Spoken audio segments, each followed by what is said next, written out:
Good evening, everyone. My name is Jane Pickering, and I'm the Executive Director of the Harvard Museums of Science and Culture. I'm actually a very new director of the Harvard Museums of Science and Culture. This is my 9th week of being here at Harvard. And I have to say I'm delighted to be introducing tonight's speaker, Jeff Quilter. As a colleague of mine, it's been one of the great pleasures of the last few weeks getting to know Jeff since I arrived at Harvard, so I'm thrilled to be up here. And I should mention beforehand that this is the latest in the Peabody Museum's year-long archaeology series, and we're running a series of talks on divination, which is really cool. And the next in that series, I always have to advertise the upcoming lecture at the current lecture, which isn't any reflection on the current lecture, obviously.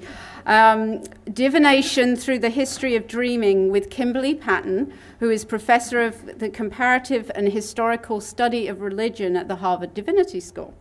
And you can actually get a complete list of both the Peabody's and the Harvard Museum of Natural History. This is the Peabody list of their lectures that are going on this semester. They're all on the table on my right, as well as if you want to know what's going on and you haven't done already, then please sign up for our email list, and then you'll know everything that's going on.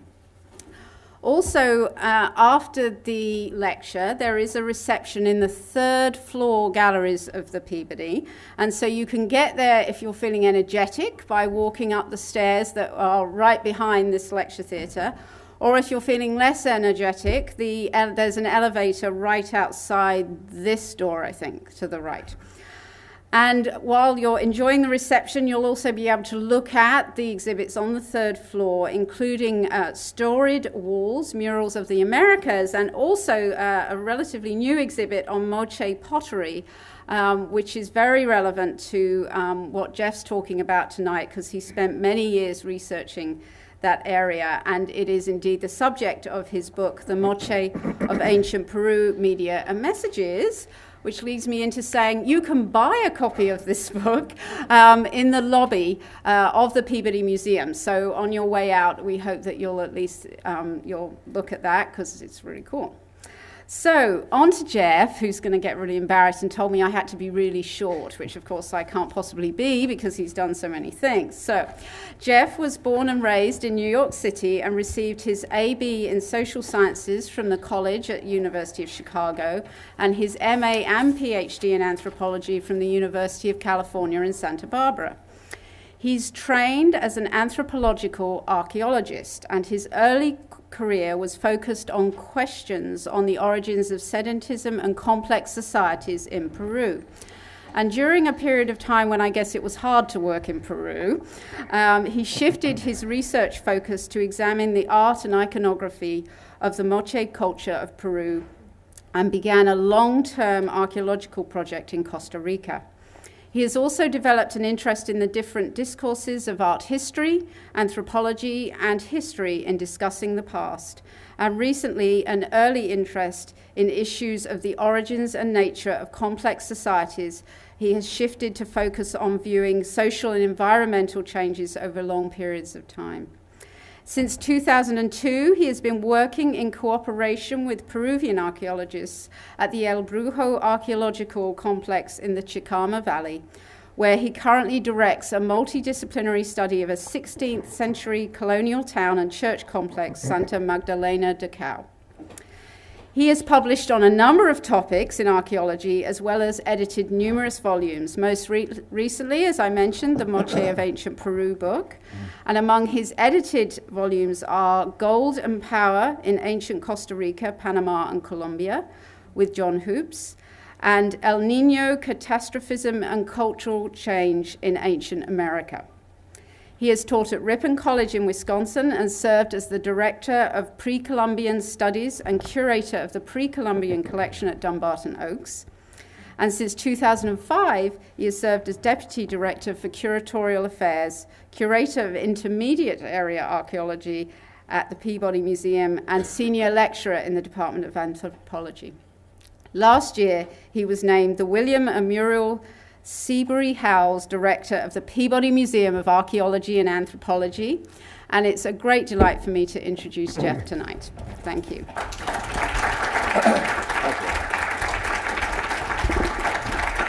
Thanks very much. Thank you very much, Joe. And thank you all for coming on a chilly night. I'm glad it's not as warm as last night, since you're here warming up. It's a pleasure to be here and to tell you about my research done in collaboration with Peruvian colleagues and with many, many other colleagues, both many on campus and many in Peru and at other universities and colleges through this great nation of ours, as we say. The subject of the colonial period of Peru, or for that matter of anywhere in the New World, is a complex one, and one that has received different kinds of views over the course of the time, starting with the very first issues of the arrival of Europeans in the New World.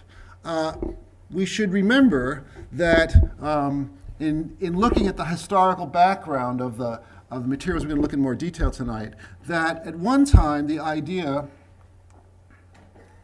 well, it should move forward.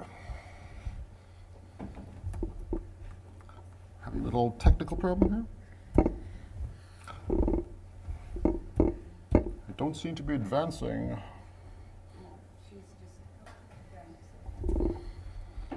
Check this out 5 times and it won't work when you'll need it. There we go. I think we're good. Okay. Yeah. The view of a handful of Europeans conquering formerly lost kingdoms is one of the great tropes of the of the view of the conquistadors in the New World, something that we looked at, some of you, a couple of weeks ago when Matt Liebman was talking about the conquest of the southwestern United States. Even the word conquest sits uncomfortably with many scholars and many contemporary peoples, and yet, at one time, the view of the Captain from Castile, the famous 1950s movie with Tyrone Power, any of you remember it, was the dominant mode of understanding this. A handful of bold adventurers who conquer vast kingdoms in the New World. And that view was an early view. It was one that was propagated by the conquistadors themselves. Obviously, they wanted to put themselves in the best light as possible. At the same time, however, there grew up the idea of the Black Legend, a view, of course, that was promulgated by the opponents of the Spanish, in particular, the Protestant countries of the North. So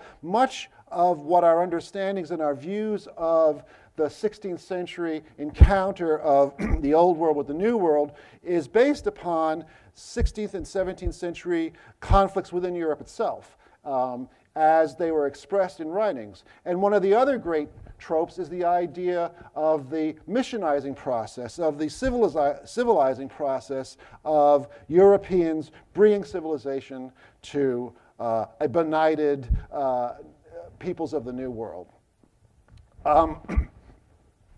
And the idea of the Black Legend, for example, it was called the Black Legend, was a concept that was very common in Europe, opposed to the idea of the few handful of conquistadors out there conquering vast kingdoms. Our views also are based upon relatively simplistic notions, oftentimes promulgated, of European superior technology defeating Neolithic technology of the Incas, the dominant culture of Western South America in the 16th century when the Spanish arrived, or the impact of European diseases on native populations that wiped out vast numbers of people and made it an easy conquest for Europeans. All of these ideas, however, have been challenged in recent times.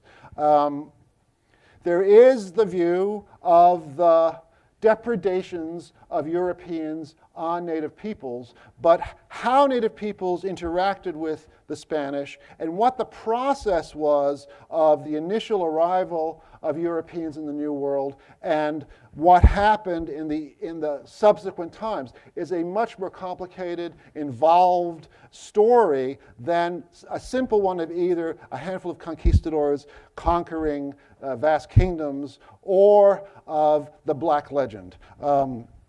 And it is because of that that we can't just look at this one incident, an incident that's commonly, very dramatically portrayed. There was a Broadway movie about three decades ago called The Royal Hunt of the Sun that portrayed the interaction of Francisco Pizarro, the head of the Spanish army that marched in a very dramatic and in some ways fantastic way, a handful of Spanish coming along the coast, going to the highlands, and heading off Atahualpa, the king who had just defeated his brother in a civil war, and meeting at this site of Cajamarca where Pizarro, using tactics developed in Mexico, seized Atahualpa, held him for ransom, and began the conquest, which is often thought of as having occurred in a relatively short time. Within a year,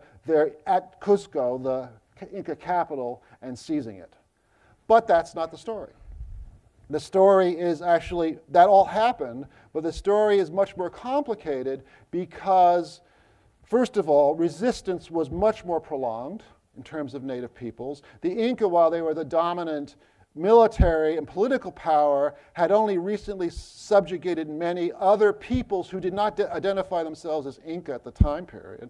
And in addition, the Spanish themselves wound up in fights and disputes amongst themselves to try and dominate both the other Spanish and native people. So if you look at the story of the conquest, it actually stretches over decades.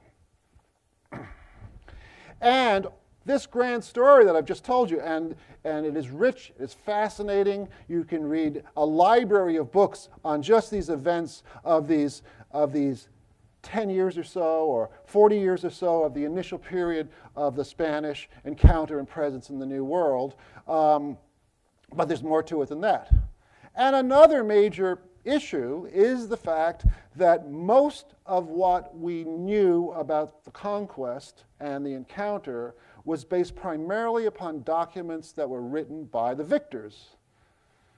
History is written by the victors. And so this story, dramatic though it may be, and probably greatly embellished in many ways, and of which there are alternate versions as to what actually happened that have sometimes crept into the literature and peeked up. Nevertheless, most of that story was written in documents, and so the question is, what else happened? How else can we learn about these events, and how can we learn about the process, not just of the military conquest and the political machinations that are occurring at high levels, but what was life like for everyday people, for daily people?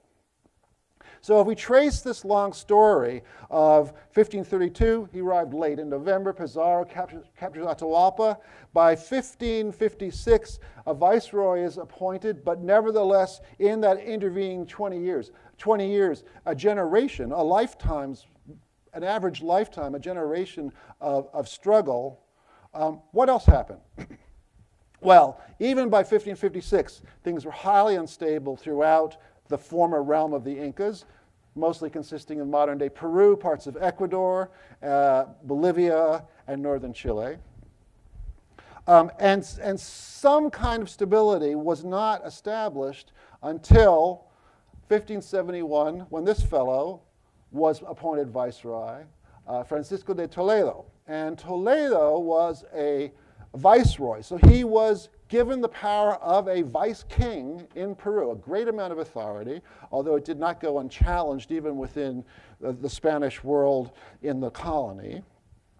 But one of the things that that Toledo did was to establish a modicum of order. He did it often very harshly. He did it by capturing the the rebel or the resistant holdout of the last Inca monarch who was in the jungles away from Cusco defending his realm and capturing him and bringing him to Cusco and chopping off his head, to the remonstrance and horror not only of native peoples but also of many Spanish themselves who advised them not to do it.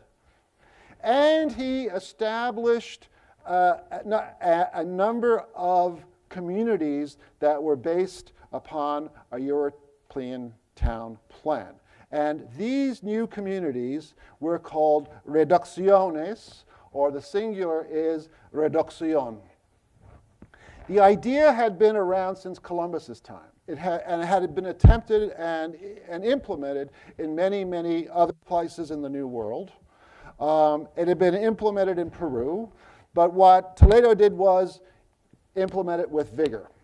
And this concept of reducción has actually been discussed very insightfully by someone who's here tonight, Professor Tom Cummins of the Art History Department here, that the concept of reducción is like in cooking, when you reduce a soup or a stew. It's the idea of concentrating. And what was being concentrated were living bodies. The peoples, the Andean peoples who had lived rurally, had lived spread out across the countryside, had lived next to their irrigation canals, had lived with their flocks. And as a former graduate student here phrased it, it was one of the largest mass movements, forced mass movements of people in history. People were forced out of their traditional homes that had basically been left untouched. Little people had been, many of them had been left untouched as the forces of these large armies back and forth across the continent had been fighting. But now they were being brought into communities based upon Spanish town plans. And the idea of reduction or concentration was to civilize these folks by having them live in European styles and in European ways, and to Christianize them, of course, and to, so it was both a civilizational process of converting people into European style people, as well as a missionizing process in converting them into Christianity. And many, many towns in Peru today were established in the reducción process. And we can trace these quite specifically, although, of course, if it's a living contemporary town as a reducción, it's hard to do excavations there because people are still living there today. Then again, we have relied upon these documents to understand it, but we really, and for a long time, did not know what was everyday life like in these communities. And furthermore, what was it really like in terms of the process of these great different societies, people of these great different societies confronting one another. And this is where this gets interesting as archaeology, because historical archaeology in many ways has a unique kind of position within archaeology in general. I had a colleague who will go unnamed who once told me, well, you know, archaeology, isn't that really just prehistory? And that's not the case. Historical archaeology has blossomed actually in North America ever since our bicentennial. And in Peru, it's only recently that it's started to gain some interest, partly because talking about the conquest was always a rather upsetting, conflicting event. We've not seen this as a happy event. I mean, many, many people died. They did die of disease. They did die of conquest, and so forth and so on. But if archaeology is interested in culture change, this is one of the great culture changes that ever happened in the world. So it's an opportunity to see how did that culture change take place. How did two very different cultures, even though the members of them didn't necessarily like one another, how did they actually work through the process of the trans-conquest period, from a period in which no Inca or Peruvian ever heard of a Spaniard, to the arrival, to these decades of conflict, to eventually the birth of a modern country called Peru and Bolivia and Ecuador.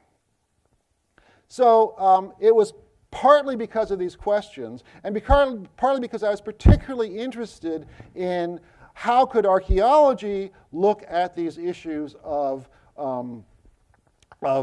the process of the changing of people from two different identities to merging new identities that I got interested in doing this project. And it was partly to see what daily life is like in a way that only archaeology can provide, that history does not, because we are constantly reading narratives written by the victors, and often narratives written by people in the service of elites, high-ranking people who don't write about everyday life. So here we are on the north coast of Peru, and this little cloud hangs over the Chicama Valley. There it is. And that is the area of our research. The only way I can do this seems to be like this, so here we go.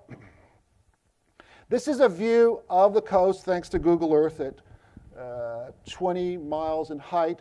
North is to the right.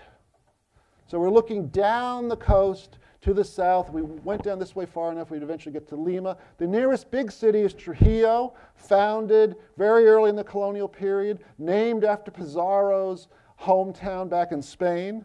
And here's the Chicama Valley. And here, right down here, is a very interesting geological feature that is today called the El Brujo Archaeological Complex. It looks like a map of South America, generally speaking, and it appears to be a remnant of an ancient valley floor that was eroded completely away during the melting of glaciers in the end of the Ice Age, with this little fragment about 8 meters high, about 24, 25 feet high, that was for some reason preserved. So it's an upraised terrace right on the ocean in the valley of an ancient floor surface that otherwise has been scoured away in the rest of the valley.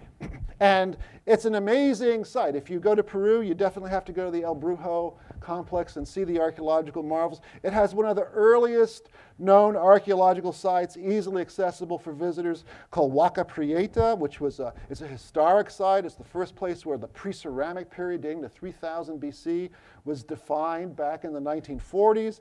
And it has these two very large mounds, which are often referred to as huacas by archaeologists and Peruvians. And these huacas, these big mounds, which look like hills today, were, in their heyday, these massive terraced temples, solidly built. So you're looking at a solid structure, not one that's hollow with rooms inside it. A solid built pyramid, if you will, more like a ziggurat, that had temples on top, that had a big plaza in front of it, and had a variety of rituals performed at it, probably pilgrims attending it. Some people think that these were the centers of mini states. And there were many of these in this society called Moche or Mochica. And as Jane mentioned, you can see a little exhibit on this on the third floor during the reception.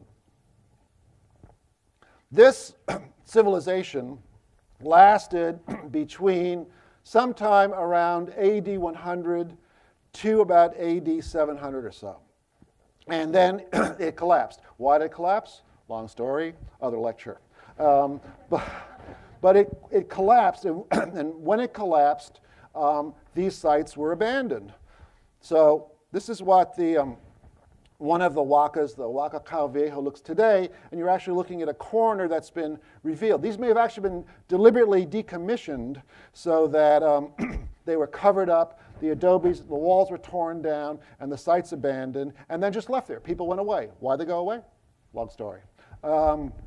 They were occasionally visited by local people who buried their dead in a different way than the Moche had buried their dead, but who still venerated these places as holy. And we have plenty of evidence that even at the time the Spanish arrived, and even today, many of these huacas, even though they're in ruins, are still considered sacred and venerated.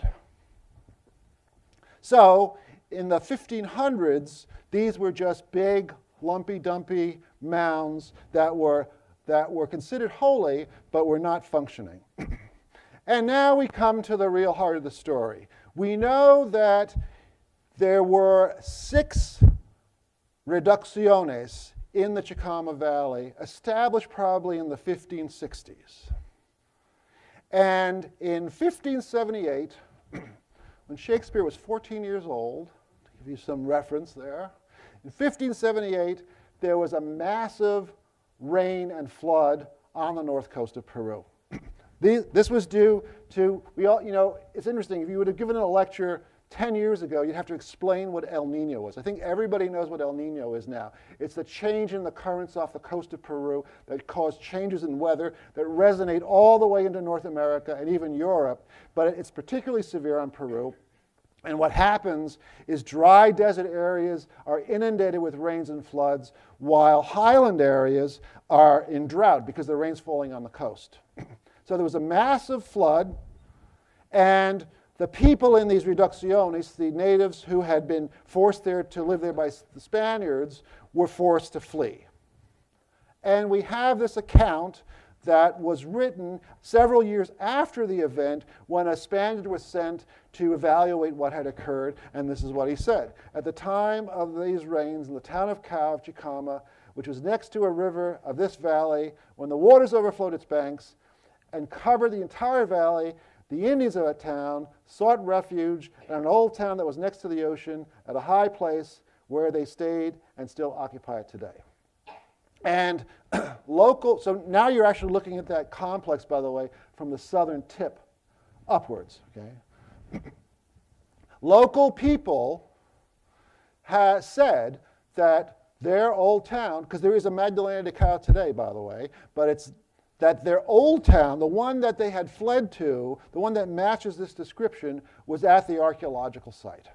And so that's where we decided to excavate. Because unlike some of these other reducciones, they were not, the occupation didn't continue. So what you're looking at here is a view of the waka, and you'll see different pictures of this waka with different roofs, by the way. This is because over time, an older roof was replaced by this rather modern wing. So if you see different pictures of the waka and the roof changes, it's because the photo was taken at different times.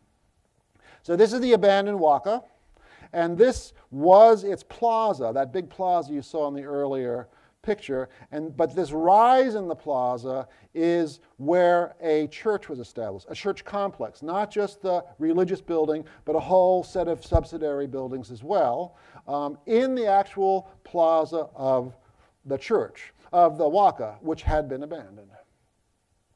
So here, maybe you can see better. This is the top of our South American-shaped landmass. This is one waka over here, but the one we're interested in is this one here. It's called the Waka Cao, C-A-O. And here is where the plaza would have been right here, and the church was built right in there. Okay? And this sort of corduroy effect or washboard effect you see here is actually the undulations of the rises and falls of a town that was built in front of the church complex and also in front of the waka. And that is the town, everyone said, this is the town of Magdalena de Cao. This is the town of our ancestors. This is where they had fled when the rains of 1578 came. So here's another view from the top of the waka before that big roof came. And here you can see that here's the nave of the church. You know, the coast of Peru, even though it gets these occasional rains, has this amazing preservation, these preservative qualities. So here is the church. Here's the limits of the church compound. And then way in the distance here, you can see the actual town itself. So another view, the church nave under excavation. The compound is right here. That's a wall. And we excavate. The church was no longer in use. The town was free for excavations. It was actually protected because this entire complex that looks like South America is a protected site that's guarded from looting or unauthorized excavation. So that was, thanks to my Peruvian colleagues, made it easy to work. And our first discovery was that we found evidence for the El Nino flood. This is actually an excavation in a pile of midden, of refuse that was piled up towards the back of the town. And that, I guess you could say, gnarly-looking material up here is various amounts of refuse, everyday refuse, and floors. But this layer, you see how how clean and sterile it is an actual runoff of fine-grained particles that were caught up by the rains and brought to this low place during the flood. And we even have these little trapped insects that got squished in there because they got trapped in the mud and as it dried. So the first thing we did was able to establish that this does indeed seem to be the colonial settlement of Magdalena de Cao, as the current residents of the modern town say it was. We didn't date this using radiocarbon dating because it's too recent to date by radiocarbon dating. But given the fact there's no other place that matches the description said by the Spaniard, it fits the description of being next to the sea, it fits the description of being a high place, and we found evidence of the flood, and it's filled with colonial materials. It certainly looks like Magdalena de Cao. And I'm saying it is. And most people seem to be going along with it, so it is very good. This is a photo just to orient you of this would have been the wall of the north end of the compound, looking southwards. Right this corner right here in our aerial photograph, we found a mural on the wall, very simple sort of geometric mural. And then we're going to sort of run through these fairly quickly. Archaeologists often begin by using other people's holes, like looter holes. So this was a looter's hole in the nave of the church. We cleaned out and found a fragment of wall plaster, an interior wall plaster of the church with painot that fits right about here. Here's the nave of the church, and this was an atrium or an open space in front of the church, and we'll see what else this is in a minute. So all signs of the history of the building of the church. And then we conducted excavations to really open up these remains in a more substantial way. And so here's an overview of the nave of the church. Interestingly, it is common practice, though it's often violated, that Catholic churches and traditional churches orient themselves so that the congregants are facing east. And the priest, as an officiant, when facing the altar, will be facing east. The Christian tradition is that when Christ returns, he will rise like the sun on the last day from the east, and therefore the congregants are facing east in the expectation of Christ's return.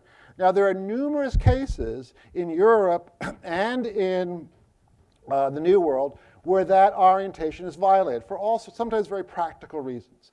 But it is interesting that this church is oriented so that this is so north is the top, as we standardly do. Would have been where the altar area of the church was, and it's pointing, if you go that way, to the Waka itself. So the congregants and the priests would have been facing, they would have been in the church, but they would have been facing the Waka, and they would have known that the Waka was there. We know that there was a large cross erected on top of the Waka, but this issue of Spaniards imposing Christianity on top of native religions, had a double effect, because in terms of many native peoples, they saw that as a recognition of the holiness of the place they were at. So this act and this orientation can be read many ways. It can be read as the Spanish showing domination of Christianity on the Waka, but it can also be read as native people saying, aha, they realize the Waka is important. They put a big cross on top of it, and we're all facing it today. One of the things we found is in this end of the nave. The church was very badly looted. There are archaeological sites all over Peru that have been looted since probably the time of Atahualpa's ransom. Unfortunately, the colonial site has not been spared either, so there are lots of big holes in the ground. But we found a few areas that had been relatively untouched, and in this area just before the entrance of the church, but inside the church itself, we encountered burials. And these are interesting burials because they're buried in, they are native peoples. Our physical anthropologists, our biological anthropologists did analyses of these. We have about 21 or so remains that are complete enough to be able for us to identify the individuals.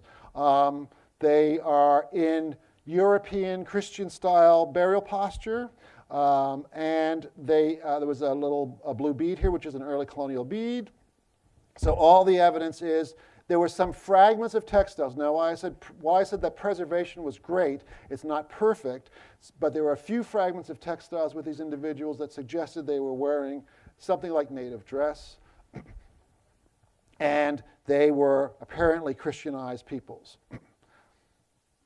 At the same time, right on the exterior of the atrium, that big square that was the gathering place outside of the church, we also found a lot of looted remains, 80 cubic meters of human remains that were all jumbled up as bones.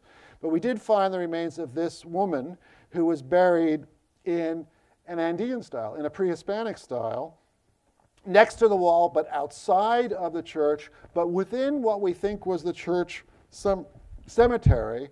And she was not only buried in Andean style with a flexed position, her knees drawn up here, but also in her burial were included her weaving kit. These little balls of thread and pigment that we did not find with the people buried in European style. So here's the entire church as excavated.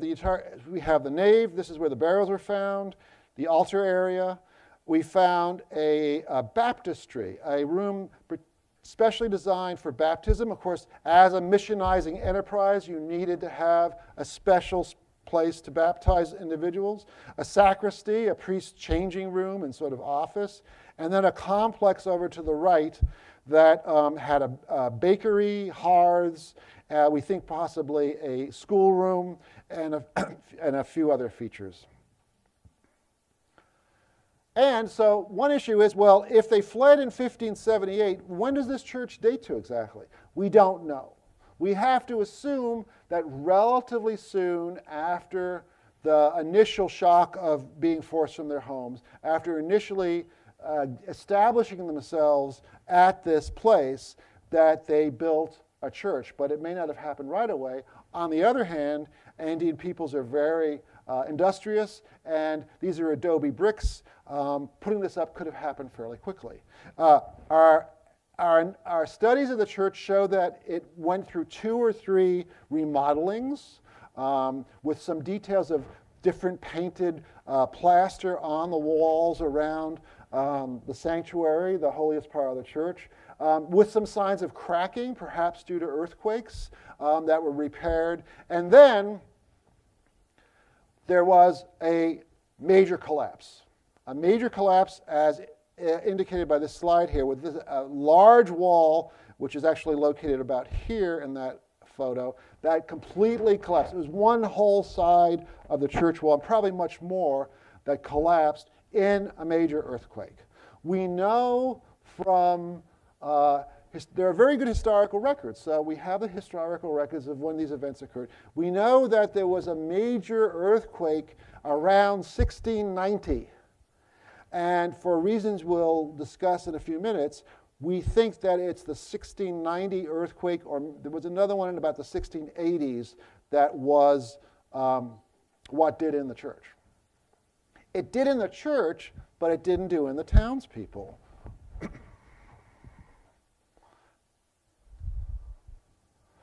The townspeople out there had built their buildings out of wattle and daub. A term that in Peru is called quincha. Quincha is wattle and daub architecture. Wattle and daub architecture stands up very well. They did have adobe buildings as well, but those adobe buildings were probably not as substantial or as large. There may have been some deaths or some injuries, but a lot of activities were done outside. We don't know when the earthquake struck. If it struck during the day, most people would have been outside. So probably damage to the town was relatively light, and they could recuperate very quickly. And in any event, we wanted to study that architecture, and again, because of this amazing preservation of the coast of Peru, the stump, this is a modern wattle and daub house. Okay? Whether or not they had all the sticks sticking up or not, I don't know in ancient times, but the stumps of the wattle and daub are still sticking up in the town of the site, and between just getting workers to trowel and clear and find the lines of the stumps allowed us to do a map of the site, combined with ground penetrating radar, so that we worked over this area. This is the town area, and we wound up with a map like this. Here's the church complex. This is without the bakery area here, and these two maps are basically the same. We were able to chart out a general plan of the town, and it is quite well organized. It has these large compounds, very, very similar to what we see today in terms of rural people's structures, housing out in coastal Peru. Very large compounds that you can use to put animals in, as well as rooms for sleeping in. So here's some excavations. This is actually a row of that quincha, of the wattle and daub stumps. And here we have the two places we worked on. This gives you a view, an aerial view of what we call these units or houses here look like. And the result is that we were able to identify two big moments in the life of the town. There was early occupation here. Let's see, there we go. Then followed by a later occupation in which they sometimes dug into the earlier occupation and made big fire pits. So and those created those ash layers, and then we have animal excrement and straw, big thick layers of animal excrement and straw in the upper layers that look like this. Actually, this is that pit in which we found the evidence of the El Nino in, and big clumps of straw, of animal fur, and it's all sheep and goats. By the late occupation of this site, it was almost exclusively devoted to the raising of sheep and goats. But in earlier times, it was a very different community. And this is one of the houses we excavated. And notice the great amount of imported objects we have. This is called mayolica, or sometimes called majolica. It's a painted ware that was probably imported from Panama early on. Some of it was raised. Some of it was produced in Peru by the later 17th century, mid-16th century perhaps. Two kinds of crosses, bronze, either a candle stand or an ink stand, European trade goods, all in this house. So, and this is the last occupation. This is a late occupation before the introduction of all those sheep and goats. So they were living a very different kind of life in this earlier time period. Imported pins, also from Europe. So one striking thing in terms of what was daily life during like the early colonial period is there was a fair amount of European imported goods. Is it more than we'd expect? We didn't know what to expect, so we couldn't really say. Nevertheless, there's evidence of pre-Hispanic native practices. This is a cut gourd filled with little pieces of cloth and seeds of various kinds. That was an offering placed in the floor of the very same house where you saw we had found a crucifix fragment and a little carved wooden cross and the European trade goods. So these were people who were at one time importing and accepting and happy to see European trade goods and even European religion, yet who were still practicing traditional ways of life. We're back again at that pit where we saw the El Nino and the animal goods. And this is a Spondylus shell. These are very distinct red shells that are oyster-like. Nearest place they are found is the waters of Ecuador. So this came from hundreds of miles northward. And these were valuable as sacred objects going back thousands of years. And they were still being used in the colonial times. Were they being used in secret? We don't know. Were they being used publicly? We're not sure.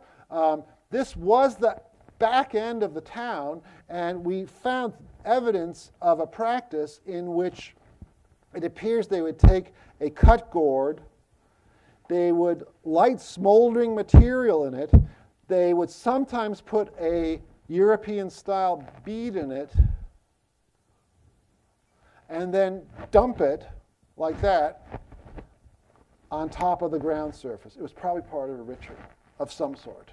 Is this an Andean? Is this a pre-Hispanic ritual, or is this a religious activity that is a result of the period of the conquest? We don't know. But we have found a wide range of materials, partly because the evidence suggests that when the church collapsed, for some reason, the friars, they were Dominican friars, did not apparently go back and retrieve their material goods from the collapsed church. They probably took some things, important things. Obviously, we can't know what they took because it's not there. But it seems that a lot more materials that we would have expected them to have taken remained in the collapsed church wall area. And the evidence suggests that the people of the town went to the church in the collapsed state. The Dominicans apparently left the whole area, and the townspeople started to mine the ruins of the church to find objects as well. So a lot of these are importations. Some of these show clear practices with or acceptance of European trade goods. But nevertheless, we have things like this little clay head here and this little fragment of ceramic here, which are in traditional Andean styles. We have this little pinchers to tweezers in Andean style. So we have a mixture of colonial and Andean practices. This is a little whistle. It's a double whistle in the shape of a bird, which is done in Andean style, but in a slip, a glaze, European ceramic glaze. And I thought you'd like to see shoes.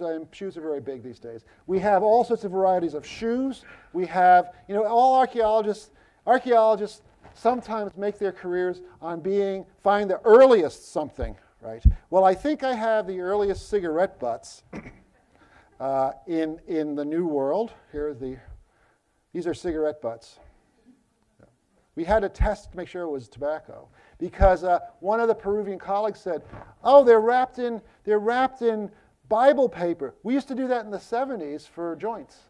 So, we actually had to go back and make sure the paper was 16th century, which it was, and that what was in there was tobacco. I took it to the herbarium to get an official decree that this was tobacco and not other smoking substances, right? Smoking mixtures, that's called. We also have apparently the earliest socks found in the New World. One of Gary Urton, professor who was with us tonight in the Department of Anthropology, his student, Carrie Brazine, was our textile expert. And one day in the lab, I just all of a sudden heard her scream, "We've got socks!" She said, "We've got knitting," actually. Because knitting was not, the Andean textiles are amazing, wonderful. There were more native Andean textiles techniques known than are possible to do by machines going into the 1970s in pre-Hispanic times, but they did not have knitting. So the Spaniards brought knitting, and the Spaniards got it from the Arabs. And we have these ceramics. We have these European-style ceramics, but we also have even Asian porcelains. Again, how do we assess this? Because these kinds of studies are so new, no one's really studied these kind of communities before. Is this what we should expect? Magdalena seems like this little fishing village out in the middle of nowhere, on the one hand. On the other hand, it wasn't that far from Trujillo. It was near important places where things happen. So we have no way to gauge how this fits in with what other reducciones were like. So this work is just very much beginning. And Steve Wernke at Vanderbilt University is excavating these kinds of communities in a different setting. Parker Van Valkenburg, who was a graduate here, I mentioned earlier, is working at them too. So we're starting to get a picture that emerges. Here's another example. If you go to Peru today, you can buy little carved gourds as a souvenir. These carved gourds go back to Huaca Prieta. The earliest ones found for a long time were at Huaca Prieta, little carved gourds. And they still make them today. You can buy them for a few cents, or you can spend hundreds of dollars today to buy magnificent artworks. And in the colonial period, they were making gourds too. They were carving them as decoration. This has no decoration. It was used as a little jug. These over here were probably used to eat out of. They were not highly symbolic or important, but they were decorated to enjoy a decoration on a vessel used for eating or for storing materials. And if you notice this one here, this is sort of this is a painted on, just sort of solid circle, blank circle, solid circle, and then a black rim on this bowl here. And this one has these sort of geometric designs up here. Very typical of what you might find today. Interestingly enough, we also find these, which are done in a very distinctly European style of representation. Highly unusual. You don't see these. You don't see this way of representing figures. This might even be some kind of myth. It looks like a man with a jaguar or a puma in a tree, and this looks like some fantastical world of plants and animals and so forth. Very unusual and intriguing adoption, apparently, of a European graphic style on a medium that is traditionally Andean. This looks like a paddle, but it's not. It is a paddle, but it's not a paddle to paddle a canoe. It's actually broken here. It would have been symmetrical. It's a paddle to use to mix chicha, the corn beer.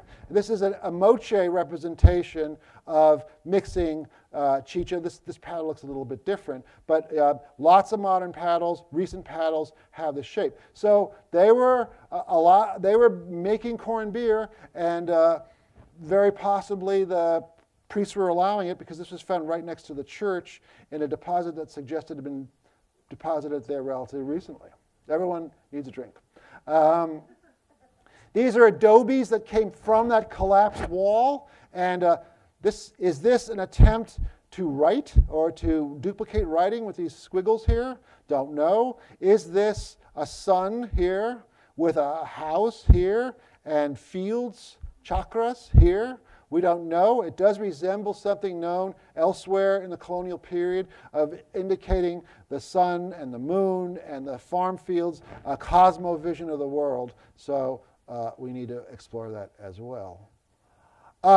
Here's the church again. Remember the sacristy? That's the priest's changing room. This is a little altar where he probably performed his own devotions. In the excavations, here's another view of the altar, we also found a Spondylus shell. Sorry, here it is. That's pretty strange. Now, it may have been deposited after the room went out of use. But since we think that there was sudden abandonment of the building, this could have been part of. Did they use Spondylus shells, these rare shells from Ecuador, as part of the baptismal rite? Possibly. So it might have been an incorporation of the Spanish of an Andean native practice. That might be understandable as an appropriation of an Andean important symbol. This is a little harder to explain, however. It's a human foot and lower leg jammed into the adobe walls right behind the altar. Very interesting in that it resonates with the idea of saints' remains underneath church altars that are very common in European practice. It also resonates at the same time with Andean ideas of human body parts as having power, especially ancestor body parts or even enemy body parts that have potency. So its placement behind a wall, in the wall, behind the altar, can be read multiple ways. I know I'm running a bit late here, so I'm going to speed up. We have textiles. Lots and lots of textiles.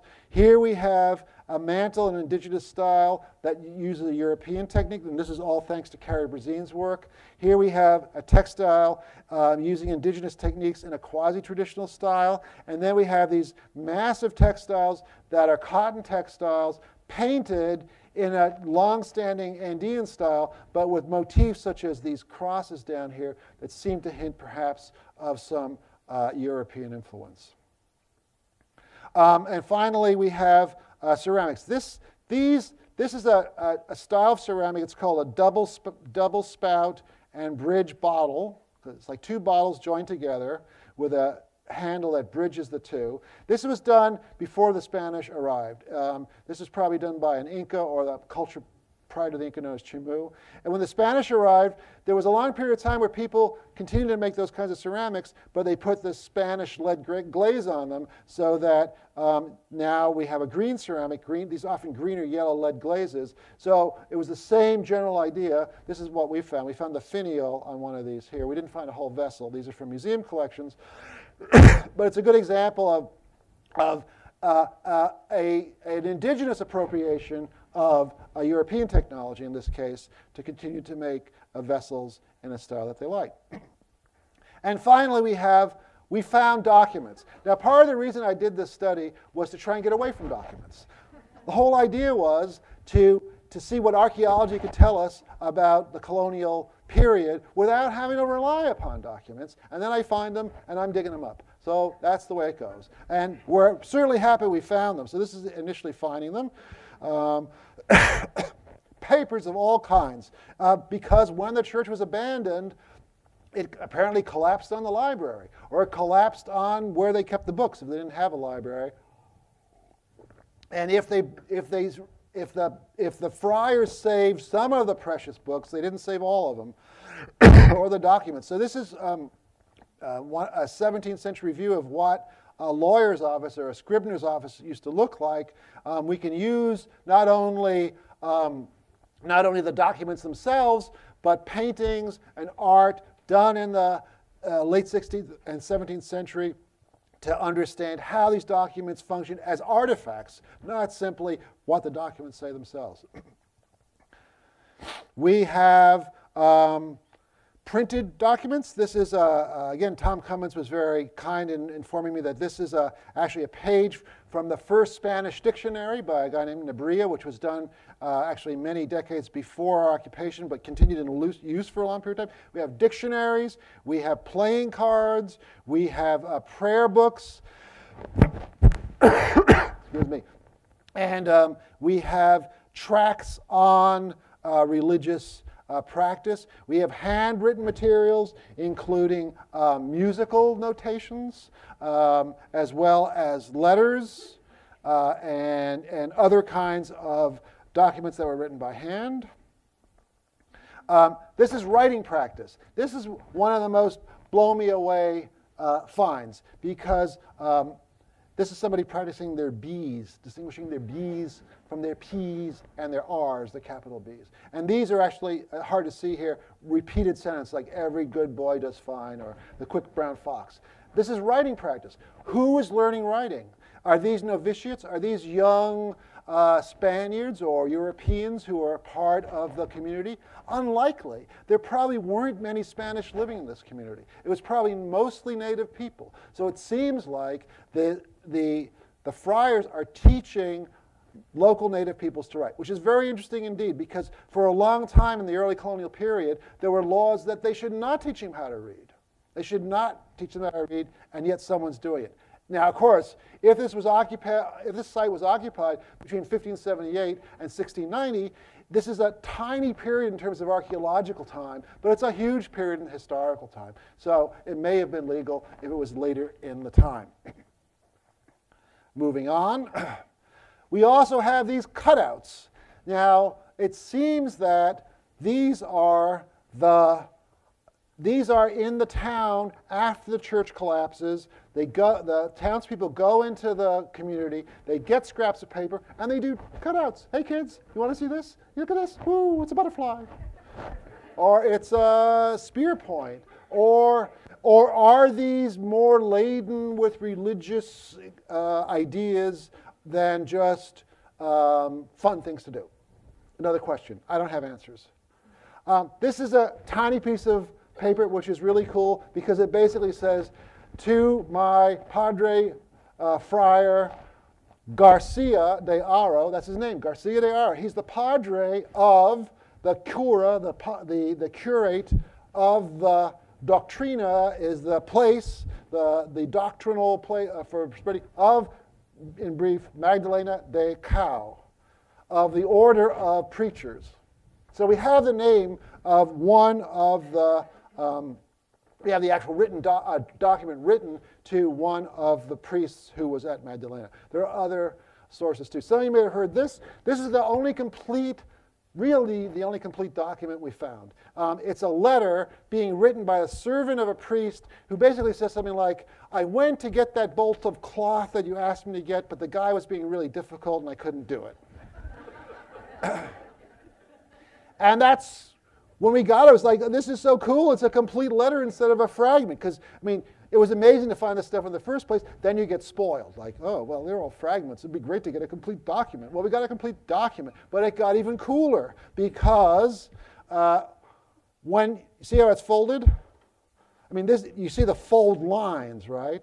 Well, waste not, want not, recycle, right? What happened was, sometime later, someone took this piece of paper and folded it and then used the back to write this. And what this is a series of numbers in Spanish. So that's uno, dos, tres, and then they switched to the numeric. So it's 4, 5, 6, 7, 8, 9, 20, 21, 30, 100, and 200, and then these dashes, and then these words next to them. And these words are in a language that was previously unknown on the north coast of Peru. Long story. Getting late, can't tell it all, you can ask me in the questions. But basically, we knew of two major languages on the north coast of Peru that were spoken before the Spanish arrived. Okay? And for one of them we have a dictionary, for the other we don't. This may be the language for the language we don't have a dictionary. Or we had a dictionary, but it's lost somewhere. It's been lost for like 400 years and no one can find it. I think they should keep on looking, but you know. And this is actually another amazing find made by my colleagues Karen Spalding, formerly of the University of Connecticut, now at La Católica University in Peru. We found a lot of these. I didn't know what it was. I'm not an expert in this. It's typed in Spanish. It says things like Monday, lunes, miércoles, martes, miércoles. It's the days of the week, and then there's like different saints' names. And I was like, what is this? We found tons of this stuff. And what Karen was able to do was point out that they're indulgences. They're indulgences. They're selling indulgences. Welcome to the modern world. Would you like to buy an indulgence? The priests are selling indulgences to these poor, benighted folks out there in the town in quantity, because we found a lot of them. So how does that work? How are these people who were living in an agrarian, fishing economy are suddenly dragged into this European economy of buying and selling, not just buying and selling stuff, but buying and selling your very soul? Interesting questions. I don't have an answer.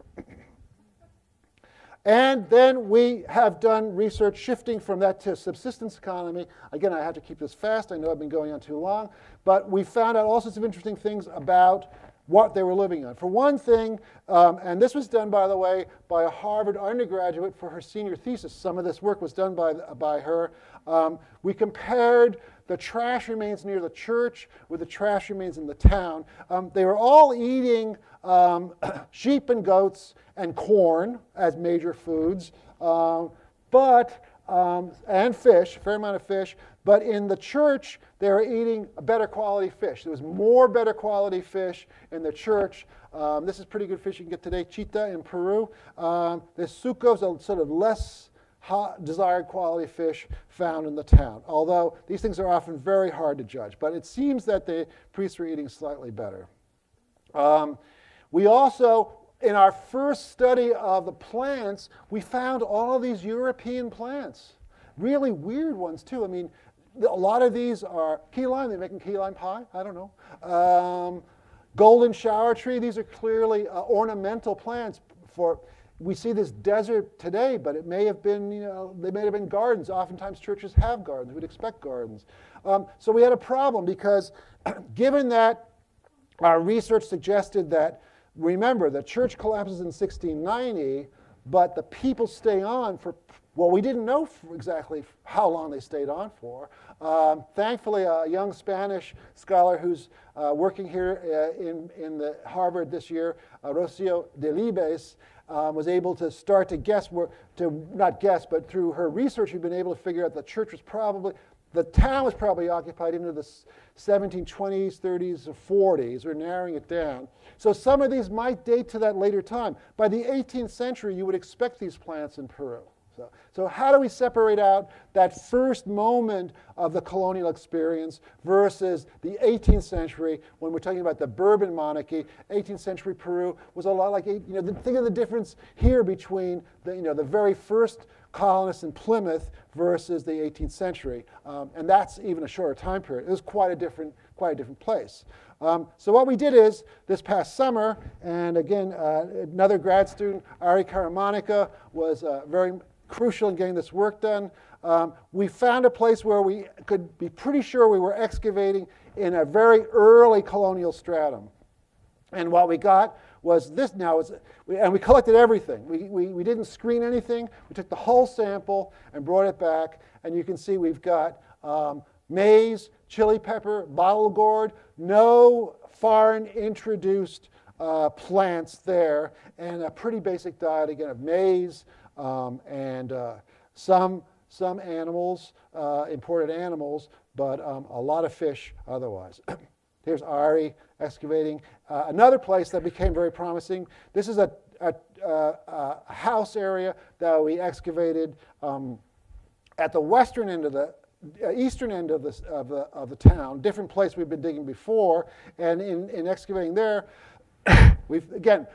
Peru's so incredible, coastal Peru, in terms of the preservation. These are pottery vessels that have been sunk into the adobe floor of the town. That's a common way to store things. It's sort of, you sink a big pottery vessel into the ground so that it becomes a receptacle, like a refrigerator kind of in the ground. Open it up. This is a big gourd stuck on the ground as well. And then all around this area, this is a kitchen area or a storage area, there's all sorts of, you can even see how it's gray here. It's ashes from the midden of people with food preparation here.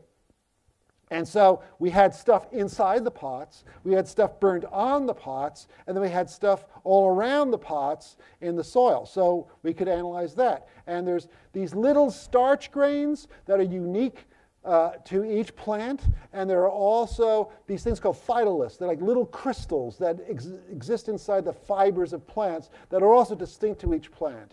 And you can analyze those starch grains, and you can analyze those little phytoliths, as they call them, and see what plants used to be there. And this is, again, evidence of what we think the food larder was in a time in which there doesn't seem to have been much of the way of introduced European goods.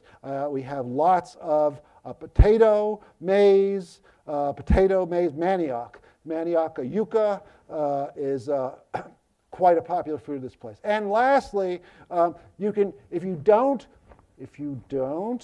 brush your teeth, you get tartar. They call this dental calculus, okay? But it's basically tartar. And that tartar that sticks to your teeth, as your dentist will tell you, is not good for you. But it's good for archaeologists when you're dead, because if you didn't scrape it off, we're going to scrape it off. And then you analyze it, and we found, again, maize, manioc, and potato as the diet there. And lastly, you can study rather complicated, and I'm way over time, so I'm going to keep it. But you can study the isotopes in human bone and teeth, different kinds of isotopes, and it can tell you about diet. Okay, and this is rather complicated, but it suggests that these blue ones here, okay, there's one way over here, suggest this says more meat, including fish, and more maize. So they were eating diets high At least we don't have many samples, so we only have 4. 1, 2, 3, 4. And of these 4, these folks had a high maize, high meat diet compared to all these folks down here who are prehistoric people.